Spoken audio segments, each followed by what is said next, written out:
Why Elephants Are Afraid of Mice by Taylor Loock.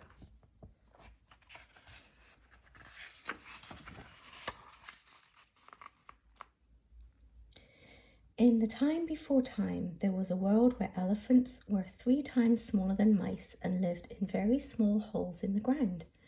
They were terrified of mice, but it wasn't very easy to hide because all there were around them were a few trees here and there and some rocks and one lake. One day the mice came up to the African and Asian elephants and yelled, "Boo!" The elephants screamed and ran. Then the birds said, "Scaredy cats." "We're not scared, are we?" asked the African elephant. "Maybe a little bit," replied Asian elephant. "Wimps," said a mouse. "Ah, the mice run. Oh no, we're trapped," said African elephant. "Give us all your cheese," said the mouse. "Okay," African elephant said. "Let's go get it." "No," yelled a mouse.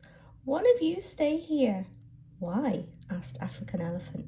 "Just do it," the mouse ordered. "Okay," African elephant replied. African elephant left. The mice tormented Asian elephant. Just then a wizard flew by and happened to see the mice hurting Asian elephant. He thought elephants should be larger than mice, so he put a spell on the elephants and then disappeared. That night when the elephants were sleeping, they grew until they were 45 times the size of mice. When they woke up, the elephants didn't know they were huge. From then on, elephants ran from mice. That's why elephants are afraid of mice.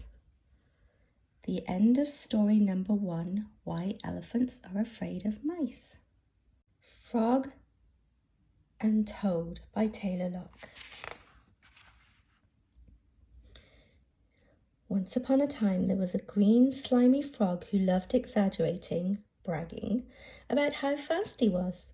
The other animals were sick of it and said, "You are not the fastest." The frog said, "Well, if I'm not the fastest, who will race me?" "I will," came a soft, high voice. It was a brown, lumpy, dry toad. "You?" said the frog. "Sure, what's wrong with that?" the toad replied. "You're a toad, slow, clumsy, and a girl," the frog said. Here is the map. After a little argument, it was settled. They would race past the pond, around the big oak tree, and meet the others at the sunflower meadow.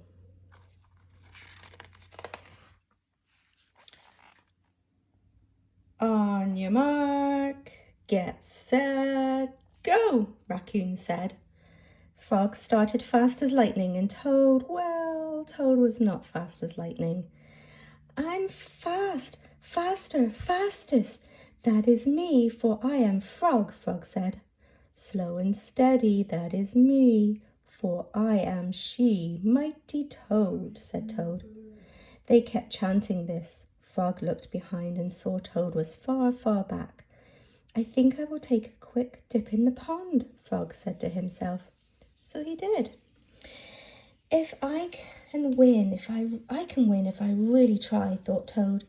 Just then, Frog saw Toad coming up the hill, so he jumped out of the pond and started hopping as fast as he could.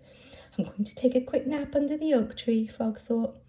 While he was sleeping, Toad quietly went past the tree, and she won. After that, Frog and Toad finally worked on their differences and got married. And they had 3 little Frodes. That's a mixed toad and a frog. And they all lived happily ever after. Frog, Toad, Bob, Cassie, and Tom. Toad is now 37 years old, Frog is now 39, and the 3, Frodes, Bob, Tom, and Cassie, are now 4. End of story number 2, Frog and Toad. We hope you have enjoyed Taylor's stories and the messages they bring of hope, friendship, and perseverance. Taylor's legacy will endure the test of time. Please share these stories with the children in your life so together we can make this world a brighter, happier place. The family of Taylor J. Loock.